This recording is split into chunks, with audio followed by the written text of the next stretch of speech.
we'll take your database, we'll get them on the phone, we'll re-merge them to you, and they're going to go see a place. They're already pre-approved. So we had that system set. We were dialed in, we were aggressive, we knew what to do, but it just didn't work. I was watching their meetings, their sales splits, and I seen how they're structured. I'm like, man, but you're so slow at the lead in general, or nobody's really working in the CRM. We would look at our notes and it would be our team leaving notes to each other about the deal. So you're the loan officer, teeing people up, getting them pre-qualified, you're nurturing them, then you hand them over, and then the lead just goes off a cliff. It's my team. It's a note, and just notes going to each other, and we're looking around like this isn't it. And we're doing all the work. We're recruiting agents for them because we're trying to build our business, and we're like, what? Come on, man, let's go. Welcome to the Cheplak Live podcast, where I sit down with proven, tested leaders just like you or where you want to go. And we look behind the curtain and they share with us exactly what they've done to get to where they're at so you can implement it in your business. And I'm here with my pal, Jordan Vreeland. My man, Jordan, thanks for being here, brother. Thank you very much for inviting me. You bet. Well, I know I'm going to enjoy hanging out with you. I always enjoy hanging out with you, dude. Anyway, so let's do just a quick backfill. First of all, take a look at your business. Tell us about your business currently that's in place, staff members, agents, loan officers, and where you guys are located. We are located in Tampa, Florida. We cover Florida in general. We have real estate, mortgage, title, and we also have an office in the Philippines, more like a call center, our defense system. Loan officers were probably trending anywhere from 12 to 15 at a time. Agents 30 to 35, okay. And then title probably 4 to 6. So you got the mortgage, the title, and the good old real estate agents. Yep. 2 of the 3 silos are like cats that drop out of a roof or of a ceiling, and you got to herd them all day long, right? Yes. Yeah, cool. Awesome. And what how long you been in this real estate space, and what'd you do before it? I never got out, probably 26 years. So originally started out in mortgage. Yeah. Oh. So you started in mortgage first? Yep. Was in college. I was playing basketball in college, had no money. I had a scholarship, but it wasn't like it is now. There's no NIL. We couldn't even eat dinner. So I had to get a job full time and try to do school and basketball at the same time. So I worked for my older brother, graduated college. He worked at a mortgage lender. Only thing I could do was telemarket. So I had a big stack of leads from title companies, right, and just called it and created a number system, whether it's a busy number, whatever it is. And I created it and live merged it to loan officers. And that's how I started. And then how long were you in that role before you then moved in and said, hey, listen, man, I'm burning the boats and I'm going for it. I'm going to go out there and be a loan officer and make things happen for myself. I did it, man. I was a sophomore in college and I did that. And they said, I was going to go play another 2 years because I was at junior college. And they said, you could stop right now and you could be a loan officer. And I was like, yeah, but I'm looking at them and I don't want to do that. Like I got these big goals. I don't want to do that. And so I thought about it and I thought the money could be pretty good. It'd be I made a lot more than all my teammates and everybody else. Like, man, I could make a lot of money compared to what it is, but I wanted to go away. I wanted to play. And then I came back and I interviewed probably 87 times. I didn't want to get in lending, not at all. And then I went corporate for a second and I said, this is awful. And I knew somebody was a mortgage broker and I said, I'll do whatever it takes, man. Just let me learn. I just want to study. I want to figure this thing out, but I'm going to figure it out. Mm-hmm. So cool. And then at what point did you decide, where was your business at? Some people just go for it right away and say, listen, I'm just going to build a business and build a team around me. And some go to this. Well, there's 3 silos. There's some that just, they sell a few homes and they feel a good momentum, or they do a few loans, feel a good momentum. I'm going to start hiring people and take that risk. You have others that will ramp up to a certain spot where they feel it's responsible and then start hiring people. And you have others that I'm going to do millions of loans and thousands of sales and hire no one. At what point were you at in your business where you started looking at and saying, okay, I'm going to go from being really a salesperson to building a business, something that generates revenue through other people, not just through my human resource. Man, I think I tried it several times, but Really? I never knew how. I mean, 2008, 2007, 8, we in lending, we had to pick something else and you Yeah. stayed in, you just endured it, right? Mhm. And then you rode the short sale wave and tried to figure that part out. Mhm. And then probably 13, we structured a little bit. We went and we did a national play Mhm. and we went around and tried to do MSAs with a bunch of real estate agents.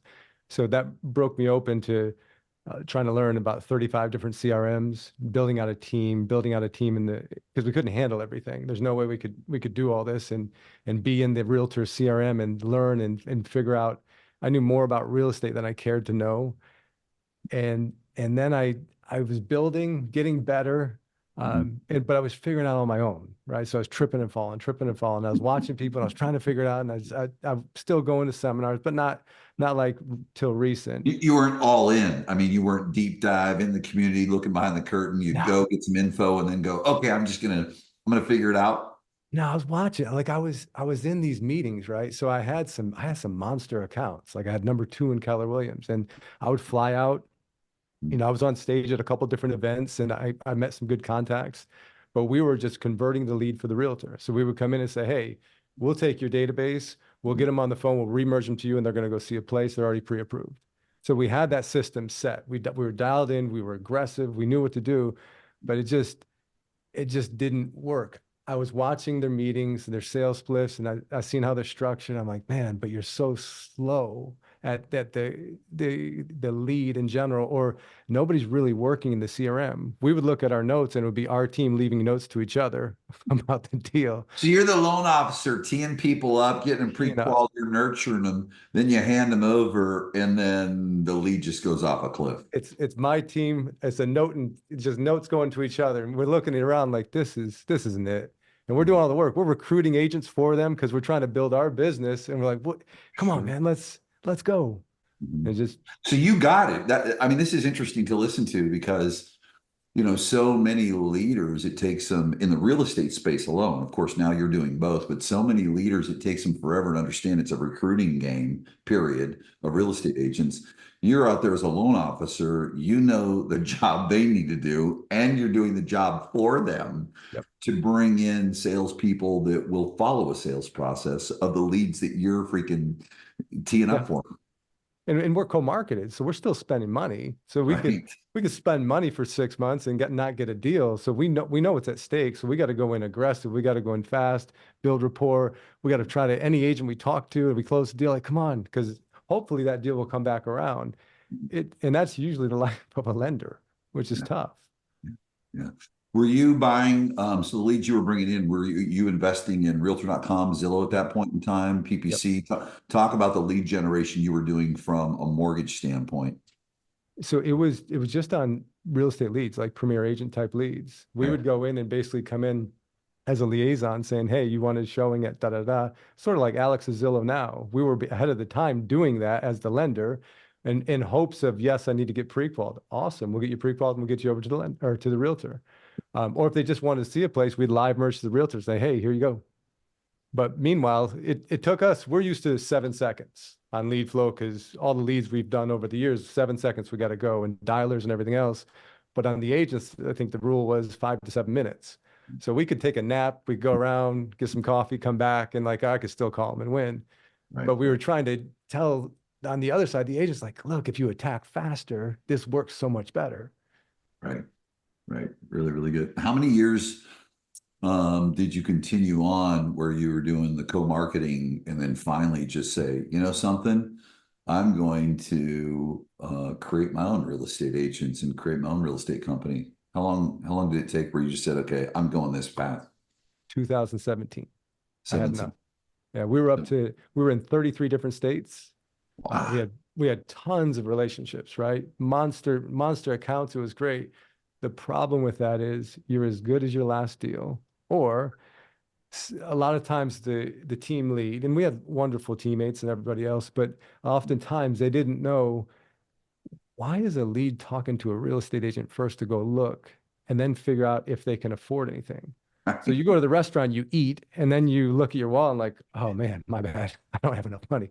So it Right. didn't make sense to me. I was like, no, you want him to talk to us. Like, no, it's my lead. And like, I'm not going to argue over the lead. Mhm. Aim before you shoot. Let me tell you what you could do and then go. Because once you show them 700 and then you tell them to go to 400, they're never going to go back to 400. It's Mhm. not going to work. So Mhm. 17, we had all these accounts and it could be over a down payment assistance or you won't do mobile homes and you didn't work this deal for this agent. Like, yeah, your agent hasn't called anybody back. They're not even the CRM. They gave me a deal that is a short sale mobile home. Like, what are you doing? It doesn't, you can't even do anything here. Mhm. So we were educating everybody all the while, but like, you're not working on your highest and best use of time, and your team is not either. And so I looked at it and I looked at the marketing. I'm like, man, I'm in all these meetings. I see everything. And I separate all my MSAs. I didn't take anybody at all. And I said, all right, I'm gonna do a big gamble. I'm just gonna go on a limb. I know a couple agents that are tried and true. My brother being one of them. He's a very good agent. And I said, hey, let's do this. Let's just Was go he in. a I know hooper the market. too? Mhm. Yeah. Yeah. Blood. So we went in. I said, I know the marketing really well. We already have all the systems. I'm going to go in. The team's going to go in. And we're just going to start. We're the quarterback. We're the point guard. We're just going to start throwing passes. You just go out for a pass, catch it, get the end zone, do your dance, then come back to the huddle and then go again. So we were rifling through with deals in 17, 18, 19. We had three agents. And I think for the team, we were like one of the top teams in the state of Florida, but they didn't know we had three agents. We Wow. were just rifling. I mean, we were busy, we were cranking, but we were doing it at a really high speed. Sort of like when you say you have the Navy SEAL unit. We Sure. had that for a long time, and then you come at a crux with that too. Right, right. And so your wife's in the business too? Yeah. Sure. You're more of the CEO and she's COO. Is that how you'd say that you guys Yes. Yep. structure the business?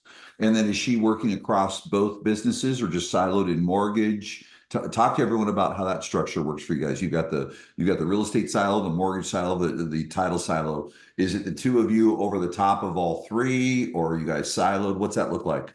So I have to, and you tell me this all the time. Um, I have to be in the business, and I like to be the operator. I like to be the visionary and coming up with concepts and relationships. But I know when I get out of the mix, like I still have to produce. I still have to make my calls in the morning. I still have to do that because I'm the engine. She's more of a CFO overseeing and making sure P&Ls and HR and everything is set, onboarding. And then my sister, she actually runs the operations for the lending. Oh, So I didn't wow. tell you that part.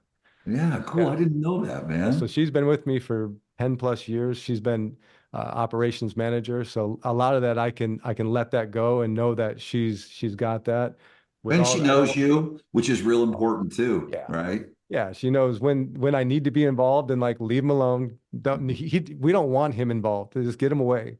So Yeah, right. That's really cool. So when you look at your role, do you manage both groups together? Because this is interesting. We've got many teams out there or brokerages that will have they'll go out and they'll do a partnership agreement with a yeah. mortgage company or something. And I think the greatest challenge they have is integrating the two together, right? You're going to have the loan officer saying the real estate agent is doing it right, and the real estate agent saying the loan officer. Yeah. When you lead these two groups together, do they have separate sales meetings? Are there certain meetings they have that are together where you speak strategically? Talk about the structure, or is it all just in one? Hey, listen, we're going to talk mortgage and we're going to talk real estate in these meetings. What's that look like? Yeah, so we operate off the OS. So they'll have separate L10s and they'll have their meetings. But a lot of it is we have to, and I think that was a big issue before is I've always been a team-centric guy. Like I've been the point guard or a quarterback. Like I would know that I'd have to run, like I'd have to do this. I'll set the pick, I'll box, I'll do the rebound, and I'll give you the ball. Like you score, you take it. I just want to win. So a lot of times, if you have the lender and the realtor, and then the title company on top of that, everybody's just fighting. Guys, we need each other to get this done. Right. And they're not playing together. Like I'm doing all this, and then you won't even sub into the game, or you wouldn't make the call, or you threw me under the bus to the client. Why would you do that? Mhm. So having everybody playing together and under the same core values, like during the day, 7 days a week, we're on from 8 till 9 o'clock at night. So we have shift change. We operate 8 off a.m. to 9 o'clock at night. Yeah, because the problem is you operate on lead flow, right? That's And right. referrals and everything else, but you don't know, I don't know that 9 more leads won't come in 3 minutes from now. That's right. Who's going to answer it? Or one really, really good one. Yeah. So you have to, I mean, you have to have, we separate per market and we have 2 Eagle team members in the Philippines. We'll have Mhm. 2 LOs, 2 agents per market and say, all right, you guys are in. This is Mhm. your Navy SEAL unit. You guys are in. You're going to work off each other. And then if you have a person on the phone and they need a pre-qual, then you're on Zoom, just wave them down. And Mhm. then if you need a tour and you got them, hey, I need you to go out there right now. Unmute. It's coming at you right now. Live merge, but everything has to be a live merge. You can't say call them back tomorrow. So now we're playing together, but we're playing with the same core values too. Would you say that your superpower, what I'm hearing, Jordan, is your superpower is availability and response time? I mean, certainly you guys are highly competent, but if you were to look at and say the single most important thing, is it availability and response time in your business or something different? Yeah, that, and I think it's just a discipline, man. Yeah, Like it's the discipline just to do this every day. And I mean, I coach it all the time to my team, and you coach me on that, right? And we talk about it all the time. But sure, it's sure. tomorrow morning, and then you go into the personal and business and how they have to intersect. But Mhm. it's that routine. Are you doing this tomorrow? What's going to happen? You always say chew rocks, right? It, Yeah. it's it's the same thing. Like My I'm wife doing, says that, Jordan. yeah. I mean, I wake up in the morning at 4:30. I'm trying to get to 4, right? But I'm in the gym. I have to do that. And tomorrow, what are you gonna do? Same thing. And then you're gonna start at 8 o'clock. Yeah, I'm gonna look at the CRM. But I'm gonna do that tomorrow and the next day. It's amnesia. I have to keep doing it every single day for it to win or for it to work. What's your and I know we all have some fluidity to it, and I think fluidity is important. But if you were to look at your day, um, and the core 60% of your day that because I think there's that fluidity of days can take us certain places. But if you looked at what is 60% of your day that is absolutely non-negotiable, scheduled, measured 100%. What would that look like as far You're as like, the work is concerned? Here's one thing I know for sure is your health, fitness, nutrition, and from a family standpoint, and you have D1 athlete children. I mean, we know that sure you've got children that are active in sports, but you're not just these cheerleading parents. You and your wife, I mean, you put your health and wellness first too. Just so everyone's clear on that part. But when you get into the workday, what would you say that 60% of your day each day is non-negotiable to drive your business? you taught me this, and I didn't believe you. It was in the living room in Las Vegas at a mastermind. Oh, You were yeah. saying 8 to 9, 9 to 10, 10 to Oh, 11. yeah, yeah, And yeah. my first thing in my mind, I didn't say it, but in my mind, I'm like, yeah, you don't know my schedule. Yeah. Fuck You this don't guy. know that you don't know I have to check my email 44 times in 10 minutes for what? I don't know. But Mhm, I think we always did that, right? But we would get off track and mhm, then getting everybody to say, hey, I don't care what's going on. mhm, Home inspection was bad, pre-approval, client said I don't want to back out. If you take that call at 8:03, then the rest of the time till 9 o'clock, if we're time block, is dead. In your mind, you're thinking bad home inspection, bad home inspection. You're not even, so don't look at anything. Don't check email. If someone does it, I literally have somebody walking around the office mhm, watching it and saying, tapping on the shoulder, not now. And we'll look at FUB. If I see a group text go out with a client, stop it. But it's mhm. all new business 8 to 9, 9 to 10. It's getting with your team, handling your top tier issues. 10 to 11 could be recruiting, or it could be just getting with any problematic things, 11:30 pipeline. But that morning routine, business wise, Before you're hunting in the morning, before yeah. lunch, you are freaking you're chewing the rocks. You are doing Mhm. the closest to the dollar activities, period. What's a better call? If you already own the morning, right? If you're in the morning working out at 5, and then Mhm, if you're going in, you had a Celsius, you had a cappuccino, a cold brew, whatever you had, and you shower, you maybe kiss the kids, make the breakfast, 8 o'clock, you're on. If you call a client like, oh my God, I'm taking my kids to school, like, oh, I just dropped my kids off. What better rapport is that? But that's when they answer. yeah. Yeah, exactly. It's interesting you bring that up because the one thing I've been talking to people a lot about is, and especially in a market where people need reassurance. I mean, people are still buying and selling. They just need reassurance when there's more things that are out there. And all you need to do is pick up the conversation where it last left off on something personal. The one I say all the time is Jordan, hey, last time I talked to you, you were playing substitute carpool person, scrambling, getting the kids going. How'd you recover from that? And I've lowered your guard, man. It's that personal, like I think we're all great salespeople, but we move so far past the relationship. But wait, we're in a relationship business. Well, demonstrate it, man. Anyways, when you look at your, here's an interesting one. And listen, you and your wife are hunters. You're competent. You're folks that are focused on your highest version of self for yourselves, and then an example of your kids. And you can make plenty of money just you two running the show, Yep. and probably sleep better. And but you moved into leadership.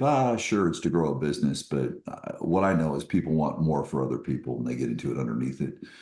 With that is the heartache of it, and the human behavior side of it. Have you seen a change? If you take a look at, and we all come from different backgrounds, and we're raised differently, but we choose our principles and values, I believe.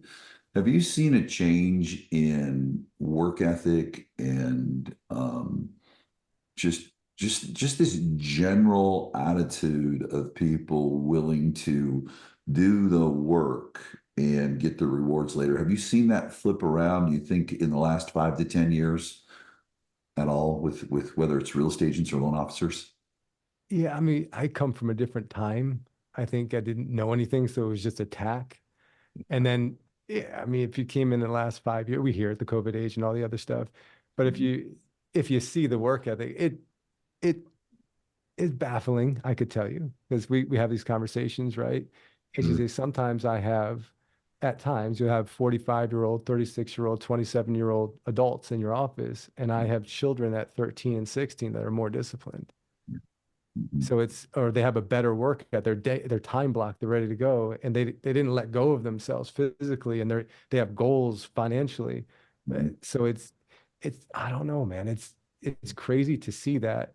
I think if you can pour into somebody, and we've had people that turned it around and dropped a lot of weight, or they're closing 7 deals a month, but seeing those stories, to your point, like That this is keeps you money. going, right? Yeah, yeah, How and 100%. how do you navigate? Because it's interesting. I mean, I know there's a lot of people that will come in our rooms, like in Tahoe, that are maybe at one agent and one admin, but they're not going to grow any further. But yet years ago they had 10, 12, 13, or 14 or 15, and it was so painful for them to have people leave, and it was Yeah. painful to have people not succeed. They took it personally. What would you say to someone? Because I don't care. I mean, even, listen, I got people that got 50, 60, 70 people on their team, and one agent leaving can just spin them out. Where's that sweet spot, for you and your wife in running this business? Y'all put everything, and your sister too, from an operations at C-suite. You put everything you can into these human beings, just like you do your children and those around you. And then to watch people not only let themselves down, but let their families down. How do you keep that emotion in it of caring, right? But also detaching enough from it.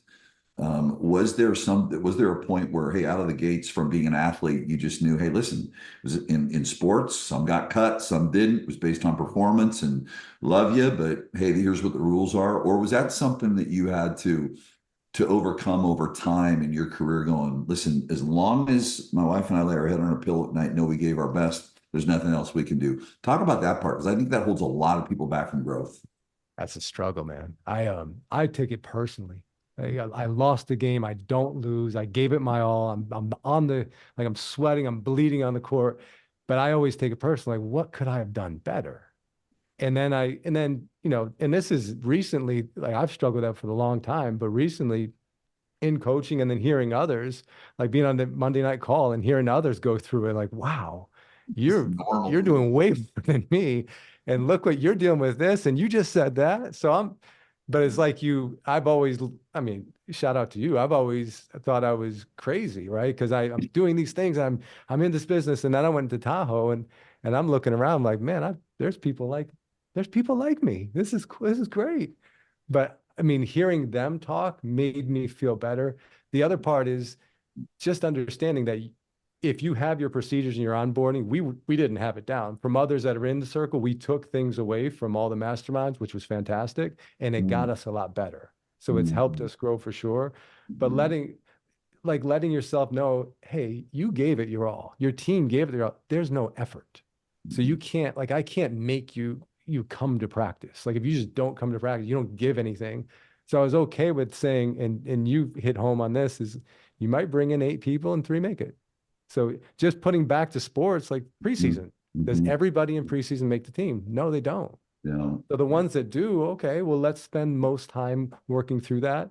And then the 35 and 2, or I call it 22 and 2, like Mhm, let's spend the time at the top of the leaderboard on these, because we tend to look at everybody else at the bottom and we yell and gripe at them, but they don't want it. Like mhm, honestly, they don't want it. And mhm, we could help them. We could do whatever we can. We will. mhm. But I don't know if you're not showing up to practice, I don't know what the coach would do. I don't know what I could do. Yeah. Yeah. Well, I want everyone to hear because he didn't say it, but he did, is that, you got to keep your heart and emotion in it, and emotionally connect and care about people, but you can't attach to it. And really what when he was pointing out the onboarding and the sales process, all of these things that are in place, the ultimate question is, did we do everything we could to give people the opportunity to succeed? And Yep. that's what, I don't know if I ever told you, my wife had built her team up to number one in Louisiana. Okay. And in 1 week, everyone left, one admin stayed, and the admin said she was staying. Well, she only stayed because she quit 48 hours later and the entire database was printed out and in the garbage. She stayed behind to grab all the leads and take them with the new team. So it was Justin. I mean, that was just, yeah, you and Britt, because I talked to you about you and Britt catching up on the hike, Yep. man. Yep. Yeah, Yep. man. She was, so for a year, she was PTSD. Yeah. But you got to but the beauty is you learn from that, just right. I mean, you come in and go, okay, we're doing great. But then you get in the rooms, you go, okay, that's not okay. People have burnt it down. Oh, people do steal from, I mean, people, okay, great. That's part of it. We just got to keep going. So, oh yeah, man. Can you Yeah. imagine? Oh, I'm staying. Garbage can. There's all And the whole it, database printed it out. happened. Like everybody that leaves tries to do it. Yeah, But they do. we hit this, and I heard this last week. You put me on to a gentleman, Dan Martell, and I was listening to him, and we did it in our coaching call, Yeah. which hit home. He's like, all right, so say you have 45 people Mhm, and 5 people leave. You kill yourself on the 5 people. And you mhm. ask them exit interviews, why? What'd I do? What'd I do? But you have 40 people that are still here. So go talk to that person and say, why are you still with me? What So do you good. love about being here? Jordan, And, that's and huge. only focus on that. Like I'm learning in a 1 week, like that is one of my big Isn't that things that I'm powerful, getting now. man? Yeah. Yep. It's like, how do we, and you bring up a really good point because listen, we've all got external stuff, but this is being an athlete and as a business owner, the external stuff comes, but wait a minute. The first time something bad happens, okay, or if someone leaves, oh, the competition did this competition, we need to do no, but how about the rest of the people that are with you? I mean, what I always say is growth of your business is inside your business, not outside your business. Yep. You can get information that's really important and grab pieces of it, but most important is what's inside your business is everything.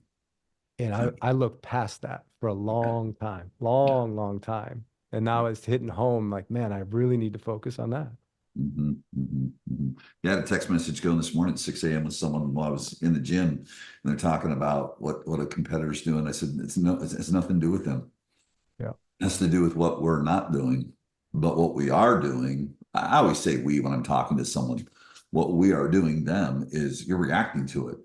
Hmm. I mean, are you staying to the core fundamental activities that we all know that work on a consistent basis? I mean, that's it. Talk about because I've referenced your family a couple times, and I know they're really, really important to you. I mean, my goodness, I'm in the coaching business, and my wife's in the real estate business and has her own firm like you do. And I don't tell her how to do. I mean, it's like, yeah, we talk business a lot. How do you and your wife do it? Because there's a lot of people that have partners in the business. Do you guys some believe in nope, we have a shut off, we don't talk business, or no, we're so inspired by it and you know it's that work life integration. How do you guys navigate through having a wonderful family, raising beautiful kids, and growing this business together? How do you guys do it? I mean, there's good days and bad days, right? Yeah, So right.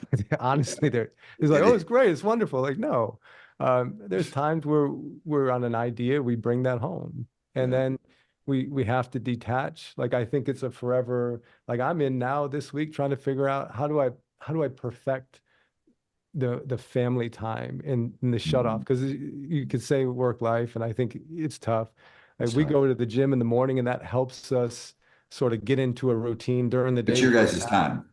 Yeah, it's our time. And the Yeah. other day I tried to, and she's very analytical. I tried to help her with her weights off, trying to be the guy, right? And she squashes as much as me, so that doesn't matter. Um, but I try to take the weight off. It's like, what are you doing? You're messing with my processes. I'm like, oh my God, are you kidding me? Oh. But during the day, like we'll talk about deals, but I'll try to say, all right, in the morning, because you could go look at a text message or a Slack chat and like, I'm sick today, I don't want to come in. And we'll go like we'll get into it, like, yeah, and guess what? And like, stop. Don't even look at it. If they're going to come in, they're going to come in. If they're not, they're not. But we got to be positive. We got to start this thing off positive. Whatever's happening negative at that 8 o'clock, I got to go in and attack. We do, and whatever problem's going to arise, we're going to hit it. We're going to hit it head on. A lot of times, some of the problems just figure themselves out because the person That's that's it. complaining all the time, they're probably going to be soon to leave anyway. Mhm, mhm. Yeah, really, really good. You know, how and it's always there's an art and a science to it. I mean, there just really, really is. How have you guys navigated through the changes with buyer agency and the NAR stuff? Would you say that you haven't skipped the beat? I mean, okay, great, we saw a change, and so we dug in, understood, and you know we're cruising right through the way business is being done right now. Talk to us about that for you guys and your team.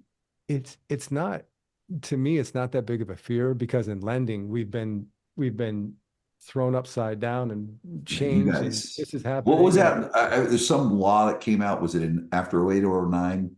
Hobbs? I don't know, something. You guys had some different rulings that came yeah, out in the mortgage industry. they That, they took the whole process they made different, right? They changed all of our disclosures and changed how you did it. So you sort of just said, all right, what's next? They're going to do this next month and next year. Like, holy cow, I don't know. But now it was sort of silly, right? Because they're like, you're going to have to sign a form. Like, ooh. But how we dealt with it was we saw it, right? We saw it hey, coming. We role played like crazy. So we role played several times a week, and we were studying the like I love being in the inner circle, right? So I hear what's going on. And when they're talking, a lot of times I don't say anything yeah. because if I can pick up information and be a fly on the wall, then I'll do it. But I took a lot of stuff those wonderful people were saying, those teammates were saying, and then just the next day, they didn't know. Like we were applying that the next day. Here's what we're doing. I wrote down, took notes, study it, and this is what we're doing. I just heard from the best in North America, and this is what they're doing. Here we Right. go. Good artists cheat, great artists copy. Yep. What do you think? Let's go to predictions. And certainly you stay in your lane. You know, the agents are asked to rise up. Loan officers have certainly been tested with rates and things like that. Do you see in the next 6 months the industry thinning out, and from a standpoint of, you know, still maybe some of those folks that were in the COVID marketplace and you know, when money was falling off trees. So you got that part, right? You know, just the cash infusion that was taking place and the crazy, crazy rates. And then these requirements to step up, you know, for you, it's like, oh, okay, this is the next thing we need to do. We know most people don't respond that way. Do you think you'll see a thinning of the herd from the changes? Think we're seeing it now. Like I'm personally seeing it now. I think with lending is, I mean, nobody talks about it. They say rates are higher. And yes, rates went over seven and say the rate's 7.5. But what nobody talks about is yes, the rate's 7.5. But on top of that, this thing called discount points. So there might be another $12,000 that we have to talk about. So we have to run and get seller concessions, but it's 7.5 with 12 grand. And if your credit's lower, it might be $20,000 on top of down Still payment. good, Jordan. Yes. But nobody Yes. talks about that part. So that's if you're a loan advisor right now, it's hard to get Sure that. is. And Sure. then the agent, Hmm. I mean, you take the 63-hour course, depending on the state you're in, Yeah, and then right. you're given the biggest investment advice ever. So And you're a rock star now. yeah, and then you're just going and you know how to. So I mean, I believe and I feel that it's going to get a more intelligent process to this. Like you're going to have to communicate with people. You're going to have to prove your worth and say, Mhm. why would you work with me? And then online, do you have any presence? Are you still moonlighting as an agent? And why would I work with you for $1 million deal? What are you going to tell me that I don't know? What are you going to tell me that I can't Google myself?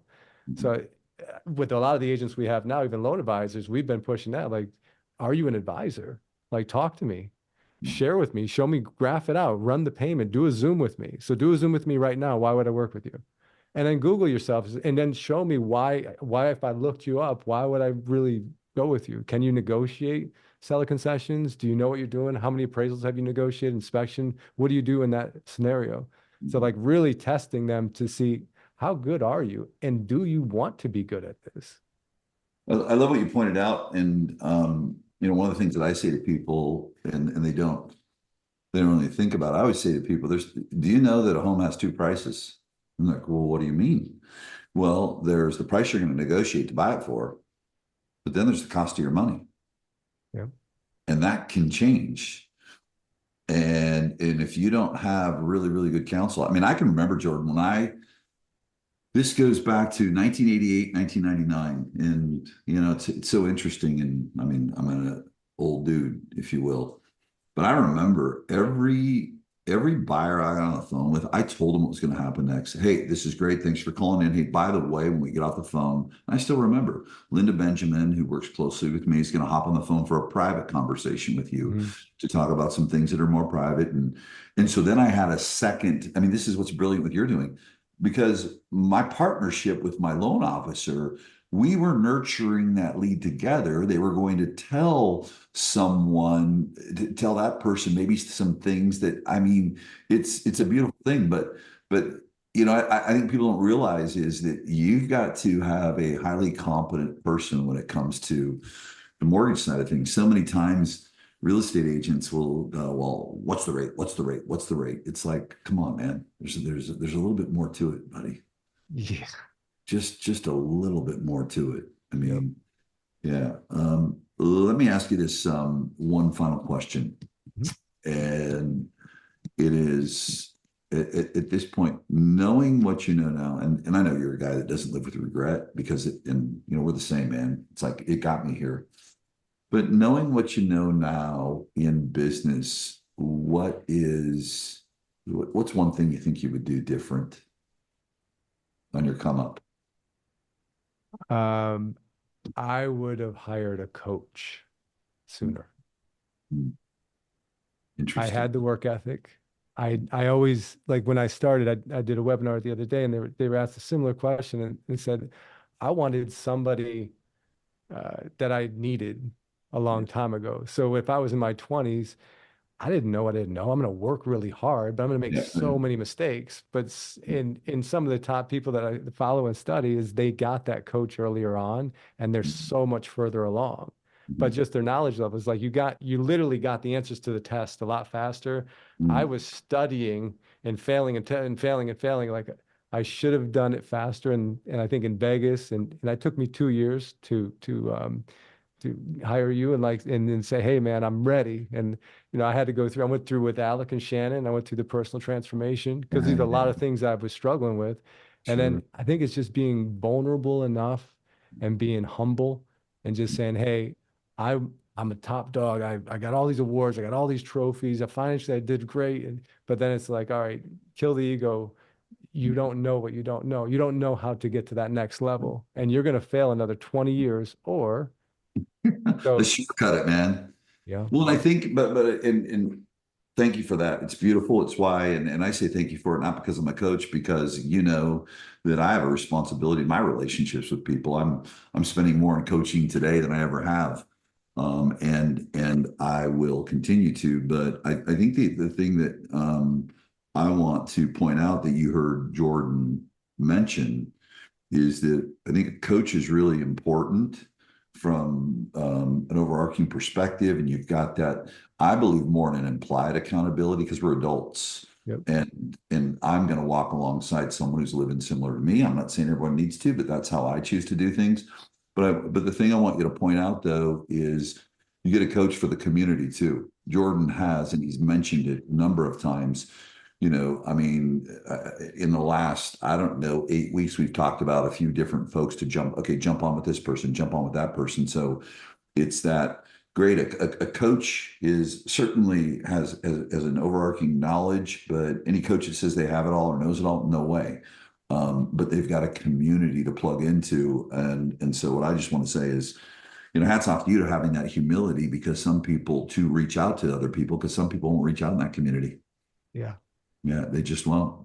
They just won't. It's fear or it's ego, one or the other. Yeah, man. Just throw those two away and just be, hey man, I don't know. I just need help, man. But Yeah. everybody in the community is so awesome.